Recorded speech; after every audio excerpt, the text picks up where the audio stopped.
सो consideration का मतलब is based on the premise of quid pro Q, that is something in return.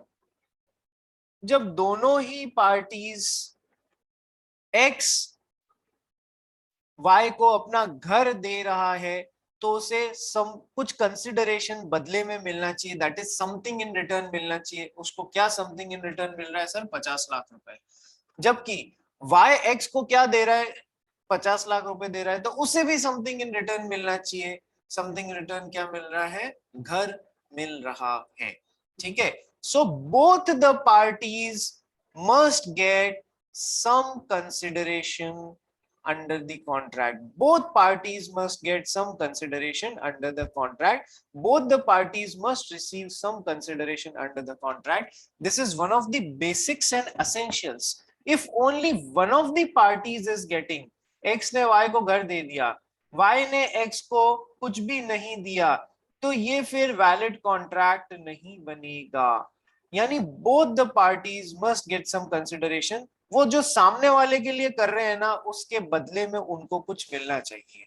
ठीक है, now both the parties must get some consideration is the basic rule, but there are certain exceptions to this rule जो हम आगे जाके पढ़ेंगे, जहां पर एक पार्टी दूसरे को कुछ दे तो रही है, दूसरी पहले वाले के लिए कुछ नहीं भी कर रही है, तो भी लॉ में ऐसी 5-6 सिचुएशंस बताई हुई है जहां पर हम इसे वैलिड कॉन्ट्रैक्ट मानेंगे। भले ही एक ही को कंसिडरेशन मिल रहा है, दूसरे को नहीं मिल रहा है, लेकिन बेटा वो क्या है? वो है exceptions of this basic rule कि दोनों पार्टीज को कुछ ना कुछ मिलना चाहिए।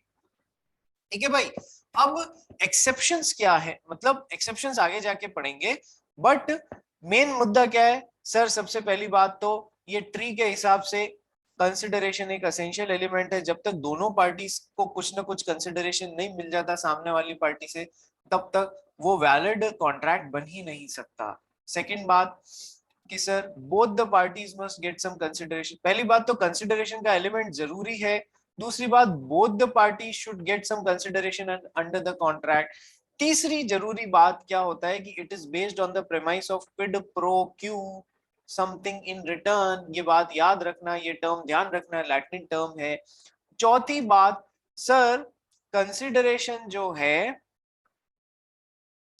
मान लीजिए एक्स ने वाई को 10 लाख रुपए उधार दिया इस टर्म पे कि 1 साल बाद ब्याज समेत मैं तेरे से 11 लाख रुपए लूंगा। 1 साल बाद ब्याज समेत मैं तेरे से 11 लाख रुपए लूंगा। ठीक है, 1 साल का समय बीत गया, वाई जो, तो मतलब इनके बीच में कॉन्ट्रैक्ट बन गया ना। एक ने तो कंसिडरेशन अभी दे दिया, दूसरा कंसिडरेशन फ्यूचर में देगा। ठीक है सर, तो अब समझने वाली बात क्या है? वाई 1 साल बाद पैसा चुकाने की स्थिति में नहीं था, तो y के फ्रेंड z ने इसके बिहाफ पे x को 11 लाख रुपए का पेमेंट कर दिया, और x ने उसे y की बजाय z से एक्सेप्ट कर लिया on behalf of y। z से एक्सेप्ट कर लिया, x ने भी, उसे अपने पैसे से मतलब था, उसने एक्सेप्ट कर लिया। ठीक है, इसकी ये चुका नहीं पा रहा है तो इसका दोस्त है तो चुका दे, कोई दिक्कत नहीं, मेरे को तो अपने पैसे से मतलब है। ठीक है, तो इससे पूरी कहानी से बात क्या निकल के आई कि कंसिडरेशन देखो, 11 लाख रुपए का चुकाने का प्रॉमिस किसने किया था? वाई ने। ठीक है, एक्स ने 10 लाख रुपए का यहां दिया था, तो 10 लाख रुपए का यहां पर दिया, तो ये हो गया प्रॉमिसर, ये हो गया प्रॉमिसी।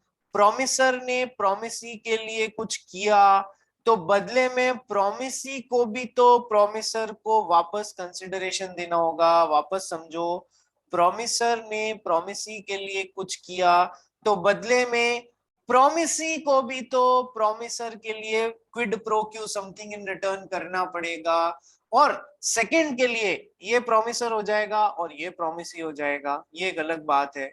ठीक है जी, तो अब समझने की चेष्टा करो, प्रॉमिसर ने प्रॉमिसी के लिए कुछ किया, तो बदले में वापस प्रॉमिसी इसे कंसिडरेशन देगा। बोलो अभी तक समझ में आ रहा है या नहीं आ रहा है? जल्दी बोलो।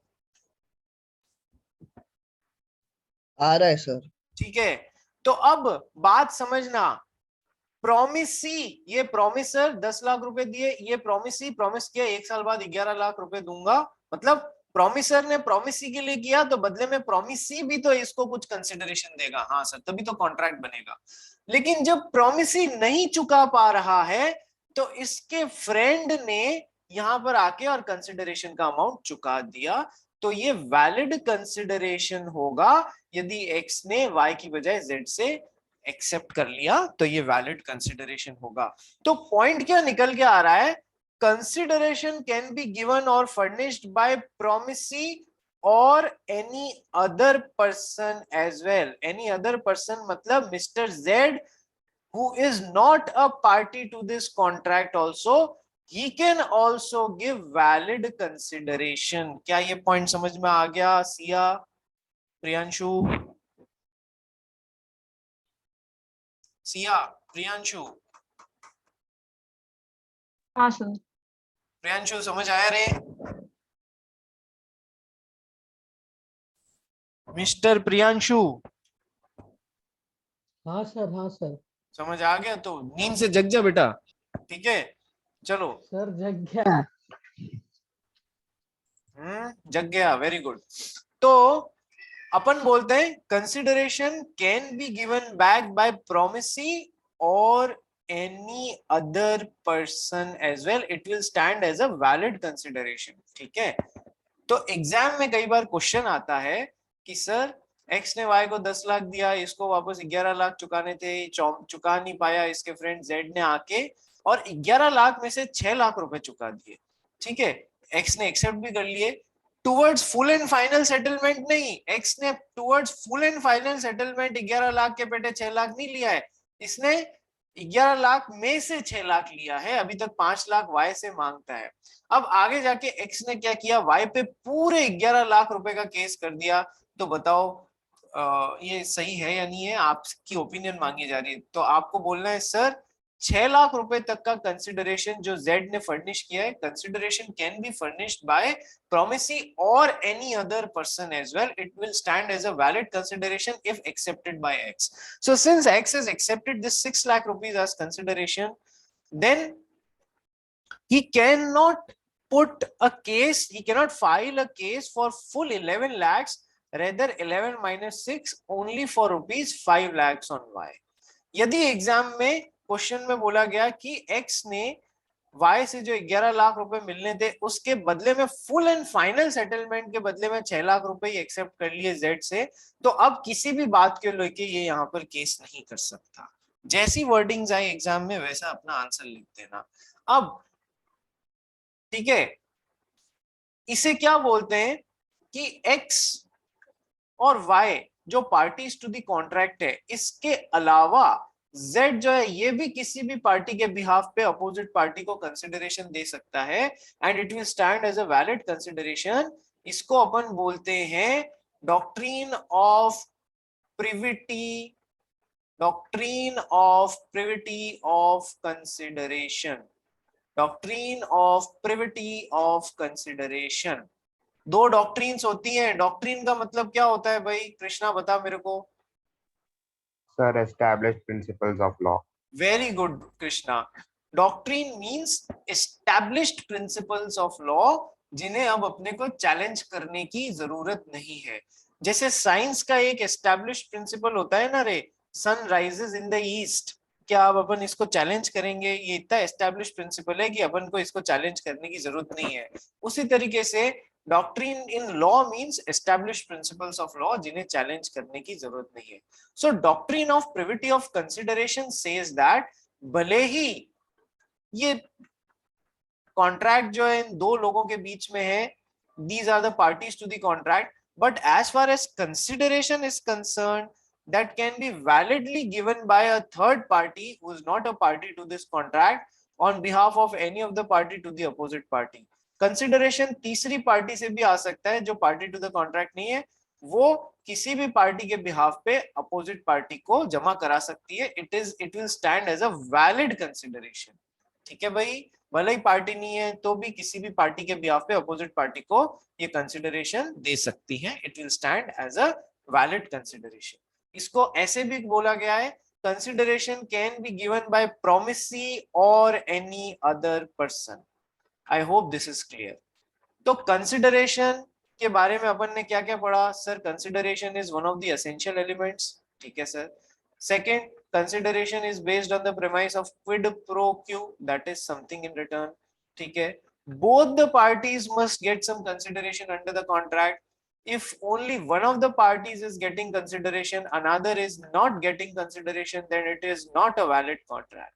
But there are certain exceptions to this rule जो हम जाके आगे पढ़ेंगे, जहां पर एक ही पार्टी दूसरे को कंसिडरेशन दे रही है, दूसरे पहले को कुछ नहीं भी दे रही है, तो भी इनके बीच में लॉ बोलता है ये वैलिड कॉन्ट्रैक्ट बन जाएगा, भले ही दोनों को कंसिडरेशन नहीं मिल रहा है, जो एक्सेप्शंस को आगे देखेंगे, ठीक है। Next, consideration can B furnished by promisee or any other person as well. It will stand as a valid consideration. This is also known as doctrine of privity of consideration, ठीक है भाई।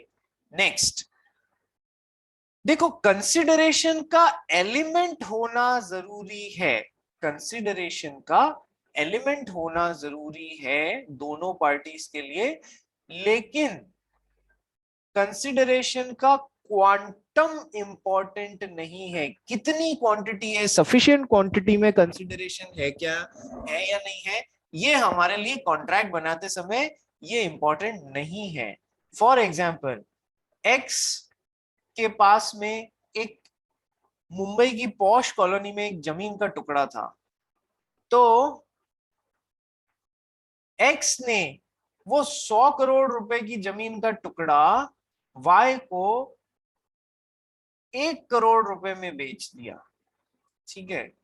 तो अपन ये नहीं कह सकते कि ये 1 करोड़ रुपए में डील कैसे हो गई, नहीं ये कोई कॉन्ट्रैक्ट नहीं है, पूरी वैल्यू नहीं दी गई। हमने क्या कहा, दोनों पार्टीज के लिए कंसिडरेशन जरूरी है। तो सर एक्स वाई को लैंड दे रहा है, वाई एक्स को 1 करोड़ रुपए दे रहा है, तो दोनों पार्टीज के लिए कंसिडरेशन जरूरी है, ये बात पूरी हो गई। हमने कहा क्वांटम ऑफ कंसिडरेशन क्या दिया जा रहा है ये हमारे लिए कोई मायने नहीं रखता, हमारे लिए क्या मायने रखता है, कॉन्ट्रैक्ट बन जाए कि दोनों पार्टीज को कुछ ना कुछ कंसिडरेशन मिलना चाहिए। कितनी क्वांटिटी में मिल रहा है ये हमारे को विचार करने की जरूरत नहीं है। कई ऐसे एग्जाम्पल्स भी हैं जहां एक कॉलेज नया खुलना चाहता है, तो जो भी स्टेट गवर्नमेंट है उससे उसको जमीन की दरकार है। स्टेट गवर्नमेंट ने कहा हम दान कर देते हैं यार तुमको जमीन, तुम ऐसे ही खोल लो। कॉलेज बोला नहीं, मैं दान नहीं लूंगा, मैं खरीदूंगा आपसे, कि तेरे पास तो इतना पैसा है ही नहीं तो खरीदेगा कैसे। सर खरीदने के लिए कॉन्ट्रैक्ट बनाना पड़ेगा, कॉन्ट्रैक्ट बनाने के लिए ये जरूरी है कि दोनों पार्टीज को कंसिडरेशन देना पड़े, तो मैं आपको 1 रुपए का कंसिडरेशन दे रहा हूँ ना, क्या प्रॉब्लम है? Both the parties must get some consideration वाली बात पूरी हो गई। तो मैंने आपसे जमीन कॉन्ट्रैक्ट के थ्रू खरीद ली 1 रुपए में, दान में मैं नहीं लूंगा, ठीक है। सो ये बात समझ आ गई कि quantum of consideration is not important, जितना बस होना चाहिए कंसिडरेशन। बोलो सर ये नेक्स्ट पॉइंट समझ में आ गया या नहीं आ गया मोहित अग्रवाल? Yes sir. ठीक है, सिद्धांत समझ में आ रहा है तेरे को? Yes sir. वंडरफुल। चलिए अब आ जाओ कंसिडरेशन की डेफिनेशन समझते हैं अपन। लेट्स मूव टुवर्ड्स, अच्छा इससे पहले एक पॉइंट और, consideration can be past consideration, it can be present consideration, it can be future consideration. कैसा भी कंसिडरेशन हो वो हो सकता है। Consideration can be past consideration, it can be present consideration, it can be future consideration। सबसे पहले present का एग्जांपल देखते हैं। सर आपकी मम्मी भिंडी खरीदने के लिए जाती हैं या सब्जी खरीदने के लिए जाती हैं, तो सब्जी वाले से पूछती है भिंडी क्या भाव दी, तो सब्जी वाला बोलता है मैडम 50 रुपए किलो दी, ठीक है। आपकी मम्मी कहती है ठीक है भैया मुझे 2 किलो भिंडी दे दीजिए। सब्जी वाला आपकी मम्मी को 2 किलो भिंडी दे देता है और आपकी मम्मी बदले में उसको 100 रुपीज पकड़ा देती है। तो सर दोनों पार्टीज एक दूसरे को प्रेजेंट में कंसिडरेशन दे रही हैं। कॉन्ट्रैक्ट बनाते समय ये पास्ट में कंसिडरेशन दिया जा रहा है, प्रेजेंट में दिया जा रहा है, फ्यूचर में दिया जा रहा है। इसको कैसे देखना है? कॉन्ट्रैक्ट बनाने के समय से पहले दे दिया तो पास्ट में, कॉन्ट्रैक्ट बनाते समय ही एक दूसरे को दे रहे हैं तो प्रेजेंट में, और कॉन्ट्रैक्ट बनाने के बाद में देंगे तो फ्यूचर में दिया जा रहा है कंसिडरेशन। ठीक है, सो यहाँ प्रेजेंट टेंस में आप जब सब्जी खरीद रहे हैं तो प्रेजेंट में एक पार्टी दूसरे को कंसिडरेशन दे रही है 2 किलो भिंडी, और दूसरी भी प्रेजेंट में ही कंसिडरेशन दे रही है 100 रुपीज हाथों हाथ दे दी। सो कंसिडरेशन प्रेजेंट कंसिडरेशन हो सकता है। सर कंसिडरेशन फ्यूचर कंसिडरेशन कैसे हो सकता है? एक्स के पास में एक कार थी, वाई ने उस कार को 5 लाख रुपए में खरीदने की इच्छा जताई, एक्स ने हाँ बोल दिया, लेकिन बोला अगले महीने की 15 तारीख को मैं आपको ये कार दे दूंगा, और आप मुझे उसी महीने की 15 तारीख को जब मैं आपको कार दूं हाथों हाथ 5 लाख रुपए दे देना। तो कॉन्ट्रैक्ट तो आज बन गया 1 तारीख को, लेकिन अगले महीने की 15 तारीख को कॉन्ट्रैक्ट बनने के बाद में यहां से यहाँ फ्यूचर में कंसिडरेशन जाएगा, और यहां से यहाँ फ्यूचर में कंसिडरेशन मिलेगा। तो दोनों पार्टीज एक दूसरे को फ्यूचर में कंसिडरेशन दे रही है, कॉन्ट्रैक्ट बनने के बाद में दे रही है। ठीक है जी।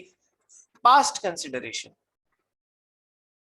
एक्स ने वाई से पैसा उधार लिया 10 लाख रुपए। ठीक है, बोला मैं आपको चुका दूंगा 1 महीने में। 1 महीने में इसकी हालत वापस थी नहीं चुकाने को, तो वाई ने एक्स को बोला देखो मैं पैसा तो नहीं चुका पा रहा हूँ, बट ये मेरी 15 लाख रुपए की गाड़ी है, ये आप 10 लाख के उधार के पेटे रख लो, तो आपका भी मतलब पैसा डूबेगा नहीं, और मेरा भी ये 10 लाख रुपए का उधार उतर जाएगा। तो इन्होंने आज कॉन्ट्रैक्ट बनाया कि ठीक है आप मुझे कार दे दीजिए और मैं अपना 10 लाख रुपए का ये जो लोन है ये भूल जाऊंगा। तो आज कॉन्ट्रैक्ट बनाने से पहले ही पास्ट में वाई को 10 लाख रुपए का कंसिडरेशन मिल गया, और एक्स को प्रेजेंट में कार का कंसिडरेशन मिल रहा है। तो consideration can be past consideration as well, it can be present consideration, it can be future consideration, that is never a problem। क्या ये बात और समझ में आ गई? हाँ सर।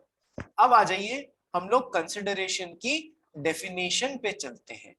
ठीक है, ये डेफिनेशन कंटिन्यूस चल रही है, मैंने इसको पॉइंट्स में तोड़ दिया है आप लोगों को समझाने के लिए। Sir when at the desire of the promisor the promisee, इसको promisee करना, the promisee or any other person has done or abstained from doing, does or abstains from doing, promises to do or abstains from doing something, such an act or abstinence or promise is called a consideration for the promise। ये पूरी continuous चल रही है, इसको pointers में break कर दिया है। When at the desire of the promisor the promisee or any other person has done or abstained from doing, promises to do or abstains from doing, does or abstains from doing such an act or abstinence or promise is called a consideration for the promise। आइए समझना चालू करते हैं। सबसे पहला point निकल के आ रहा है, consideration must move at the desire of the promisor। Consideration must move at the desire of the promisor। Sir ये क्या पॉइंट हुई, थोड़ा सा समझाइए। x ने y के लिए कुछ किया है तो x हो गया प्रोमिसर, y हो गया प्रोमिसी। बदले में y से x को जो भी कंसिडरेशन मिल रहा है वो x की डिजायर पे मूव होना चाहिए, x की खुद की इच्छा पे मूव होना चाहिए जो भी उसे मिल रहा है। ठीक है, किसी और की इच्छा पे यहां से यहां जो कंसिडरेशन मिल रहा है उसका कोई महत्व नहीं है। x ने y के लिए कुछ किया है तो y से x को जो कंसिडरेशन मिल रहा है वो इसकी खुद की इच्छा पे मूव होना चाहिए। Consideration must move at the desire of the promisor. आइए समझते हैं कैसे। x ने, इसका एक फेमस केस है दुर्गा प्रसाद वर्सेस बलदेव। दुर्गा प्रसाद वर्सेस बलदेव, कौन बता सकता है ये केस क्या है? कोई बताना चाहेगा? Jignesh?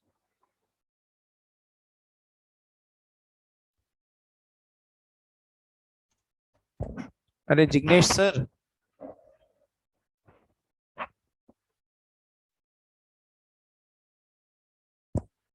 Jignesh. Yes sir. Durga Prasad versus Baldev case क्या है रे?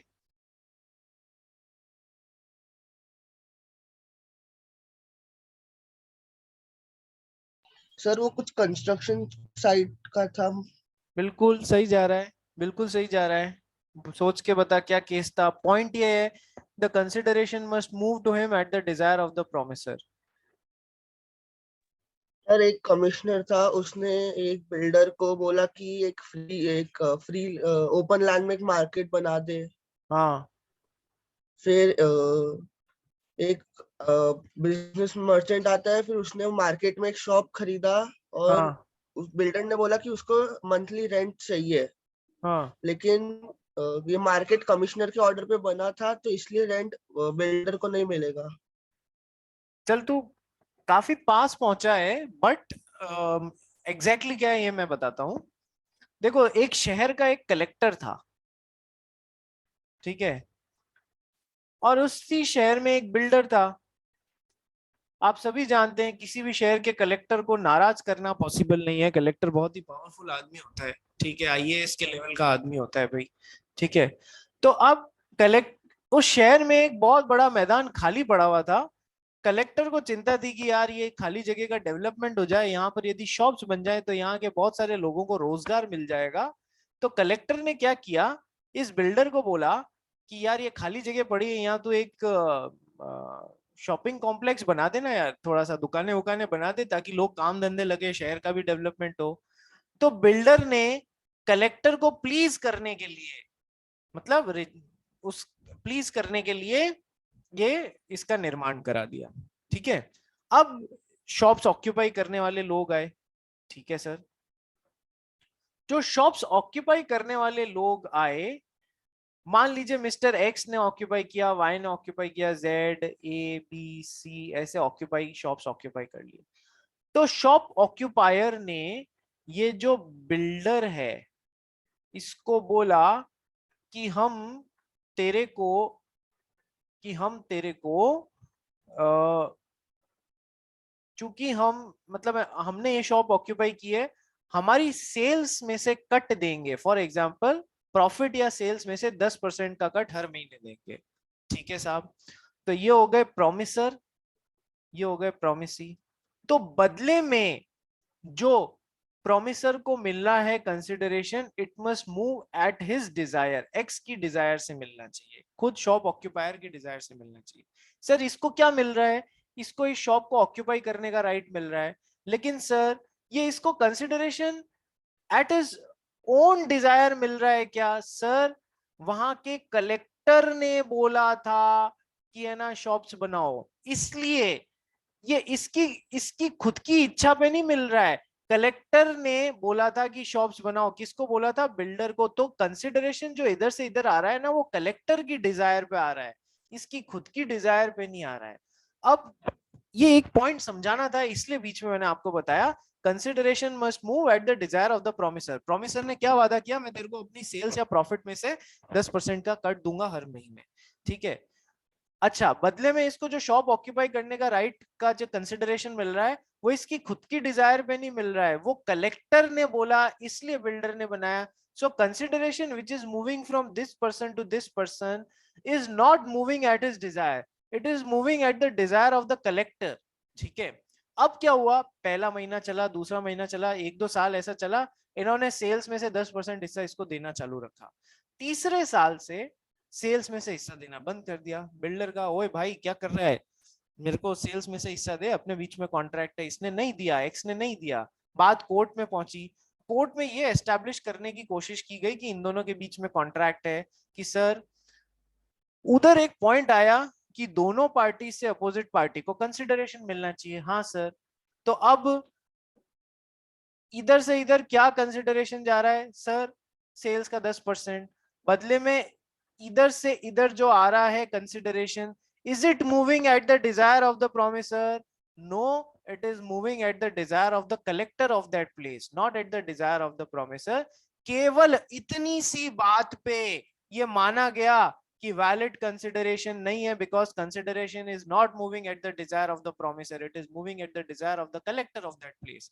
So there is no valid consideration, so there is no contract, so X need not pay any cut to the builder, ठीक है। इतनी सी बात पे उड़ गया बिल्डर, ठीक है, जबकि केस उसका रॉक सॉलिड था, ठीक है। तो consideration must move at the desire of the promisor. The case का नाम इज दुर्गा प्रसाद वर्सेस बलदेव। ठीक है जी, दुर्गा प्रसाद वर्सेस बलदेव का केस दे रखा है। Consideration must move at the desire of the promisor. अब एक और एग्जांपल देखते हैं इसका। ए के घर, किसी को कोई प्रॉब्लम? किसी को कोई प्रॉब्लम नहीं। ए जो है उसने, उसके घर में आग लगी हुई थी, फायर लगी हुई थी। बी आया और उसके घर की आग को उस बुझाने में मदद करी। ठीक है, ए ने नहीं बुलाया था बी को, बी आया और उसके घर की आग को बुझाने में मदद करी। आग बुझ गई तो बी बोलता है ला चल 5,000 रुपए। ठीक है, ये बोलेगा कौन से 5,000 रुपए? ओ भाई तेरे घर की आग बुझाई ना इसलिए। तो अब बात कोर्ट तक पहुंची। कोर्ट ने कहा बी से ए को क्या मिला? आग बुझाने में मदद मिली। ठीक है सर, लेकिन क्या ए ने मदद मांगी थी? नहीं सर। तो जो बी से ए को कंसिडरेशन जा रहा है, is it moving at the desire of him? No sir. तो फिर कोई कॉन्ट्रैक्ट नहीं है, ए को बी को कुछ देने की जरूरत नहीं है। जबरदस्ती आप खुद पड़ोसी के घर की आग बुझाने जा रहे हो, उसने बुलाया नहीं है आपको, और आप फिर पैसे मांग रहे हो, तो सर उसकी डिजायर पे आपने थोड़ी ना उसको कंसिडरेशन दिया है। ठीक है भाई, ये दो एग्जांपल्स हैं इस पॉइंट को समझाने के लिए। अब आगे देखते हैं। Sir when at the desire of the promisor the promisee और एनी अदर पर्सन, ये भी मैं आपको समझा चुका हूं sir. Consideration can be furnished by either the promisee और any third person also, it will stand as a valid consideration. Sir x y जो है 11 लाख रुपए वापस चुका नहीं पा रहा था ब्याज समेत, तो इसके फ्रेंड z ने आके यहाँ पर चुका दिया। So consideration can come from either the promisee or any other person who is not a party to the contract. उससे भी आ सकता है, it will stand as a valid consideration. So consideration must move at the desire of the promiser, and when at the desire of the promiser, the promisee or any other person. Doctrine of privity of consideration. ठीक है, consideration किसी third party के द्वारा भी आ सकता है। So when at the desire of the promiser, the promisee or any other person has done or abstained from doing, ठीक है, past tense, does or abstains from doing, present tense, promises to do or abstains from doing, future tense, then such an act or abstinence or promise is called consideration for the promise. यानी कि consideration can be past, present और future, उसमें भी done और abstained from doing. consideration कैसा भी हो सकता है ना भाई, पॉजिटिव या नेगेटिव। ऑफर कैसा भी हो सकता है ना, कुछ करने के लिए या कुछ नहीं करने के लिए। जैसा ऑफर है वैसा कंसिडरेशन, कुछ करने के लिए या कुछ नहीं करने के लिए। Consideration can be past, present और फ्यूचर। पास्ट, प्रेजेंट और फ्यूचर में भी टू डू और not to do, to do और not to do, to do और नॉट टू डू वाला। ठीक है, पॉजिटिव या नेगेटिव कंसिडरेशन कैसा भी हो सकता है। So when at the desire of the promisor the promisee, यानी कि consideration must move at the desire of the promisor. Durga Prasad versus Baldev case. The promisee or any other person, consideration can come from third party also, who is not a party to the contract. It will stand as a valid consideration. Doctrine of privity of consideration. Has done or abstained from doing, does or abstains from doing, promises to do or abstains from doing. Consideration can be past consideration, present consideration, future consideration. Consideration can be positive or negative consideration, जैसा भी offer है। Such an act or abstinence or promise is called a consideration promise. Consideration for the promise. ठीक है जी, chapter करीब करीब बस अब कल एक दिन में ये चैप्टर भी खत्म कर दूंगा। So consideration, what are the essential elements और legal requirements of a valid consideration? Consideration must move at the desire of the promisor. Consideration में मूव फ्रॉम प्रोमिसी और एनी अदर पर्सन। कंसिडरेशन में भी past, present और future consideration. Consideration need not be adequate, it must, हाँ consider, अब 2 point और समझाने हैं आपको। Consideration must not be something which the promisor is already bound to do. X ने वाई को 1 लाख रुपए उधार में दिया, वाई एक्स को बोलता है कि मैं बदले में अपना इनकम टैक्स रिटर्न भर दूंगा, मैं बदले में अपना इनकम टैक्स रिटर्न भर दूंगा। अरे भाई ये तो तेरे को वैसे भी करना है, you are already bound to do that. So consideration must not be something which is the promisor is already bound to do. ऐसा कंसिडरेशन कोई वैलिड कंसिडरेशन नहीं होता है, इसलिए कॉन्ट्रैक्ट नहीं होगा। ठीक है sir. Consideration must be real which is having some value in the eyes of law. It must not be illusionary. Illusionary का मतलब जो आंखों का धोखा हो। एक्स ने वाई को बोला यदि आप मुझे 5 लाख रुपए दो तो मैं आपको बदले में मैजिक से ट्रेजर निकाल के दूंगा। हम सब जानते हैं लॉ में मैजिक जैसी नाम की कोई चीज एक्सेप्ट नहीं करी जाती है, वो इल्यूजन होता है, आंखों का धोखा होता है। So consideration must be real, it must not be illusionary. आंखों का धोखा जैसी चीज हम कंसिडरेशन नहीं मानेंगे। ठीक है, एक केस हो गया। Yes, consideration must move at the desire of the promisor वाला केस हो गया, दुर्गा प्रसाद वर्सेस बलदेव। ठीक है। सेकेंड, कंसिडरेशन में मूव फ्रॉम प्रोमिसी और एनी अदर पर्सन। प्रोमिसी से भी आ सकता है या किसी दूसरे जने से भी आ सकता है। इसका केस लॉ है चिनैया वर्सेस रमैया। सर इस केस में क्या हुआ था, बहुत सिंपली देखो, एक मैडम थी, मदर थी, उन्होंने अपनी बेटी को गिफ्ट किया।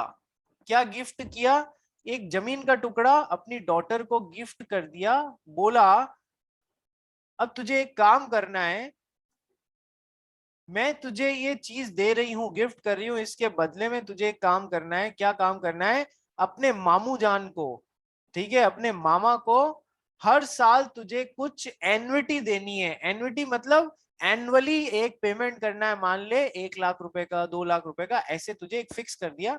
चूंकि मैं तुझे गिफ्ट दे रही हूं इसलिए तू तेरे को अपने मामा को हर साल एक एन्युटी पे करनी है। तो इस डॉटर ने मामा को करने का प्रॉमिस कर दिया। ठीक है सर, ये पहला एग्रीमेंट बना, कॉन्ट्रैक्ट बना, ये दूसरा सेट ऑफ कॉन्ट्रैक्ट बना। ठीक है, एक आध साल तो पेमेंट किया गया, बाद में डॉटर ने कहा मामू जान को फालतू पेमेंट करने की क्या जरूरत है, तो उसने, डॉटर ने पेमेंट नहीं किया। अब क्या हुआ, मामा जी ने केस फाइल कर दिया कि ये अपनी शर्त को निभा नहीं रही है। केस जब उसमें पहुंचा कोर्ट में, डॉटर ने बोला मैं मामा को 1 लाख रुपए का पेमेंट इस कॉन्ट्रैक्ट में कर रही हूँ हर साल, मामा से मुझे क्या कंसिडरेशन मिल रहा है, भाई कुछ भी कंसिडरेशन मामा से नहीं मिल रहा है। तो फिर ठीक है, तो फिर ये कोई कॉन्ट्रैक्ट हुआ ही नहीं, क्योंकि कॉन्ट्रैक्ट की तो बात क्या होती है कि कंसिडरेशन जो है दोनों पार्टीज को मिलना चाहिए, अपोजिट पार्टी से। ठीक है, तो मामा से तो मुझे इस कॉन्ट्रैक्ट में कुछ कंसिडरेशन मिल नहीं रहा है इस एग्रीमेंट में, तो ये वैलिड कॉन्ट्रैक्ट हुआ ही नहीं। तो वैलिड कॉन्ट्रैक्ट नहीं हुआ तो मैं क्यों दूं। अब मामा जी ने क्या कहा कि देखो ये पहला एग्रीमेंट, ये दूसरा एग्रीमेंट, इन दोनों को साथ में रख कर देखने की जरूरत है। इस वाले एग्रीमेंट में भले ही मैं डॉटर को कुछ नहीं दे रहा हूं, मेरी भांजी को कुछ नहीं दे रहा हूं, लेकिन उनको अपनी मदर से इस एन्युटी के बदले में गिफ्ट मिल चुका है। तो भले ही mother is not a party to this contract, but she is supplying consideration towards this contract on my behalf. मैं आपको लिंक भेज रहा हूं, वापस रिज्वाइन कीजिएगा, टाइम खत्म हो गया, ये केस लॉ बहुत इंपॉर्टेंट है, 1 मिनट में ज्वाइन कीजिएगा सभी जने।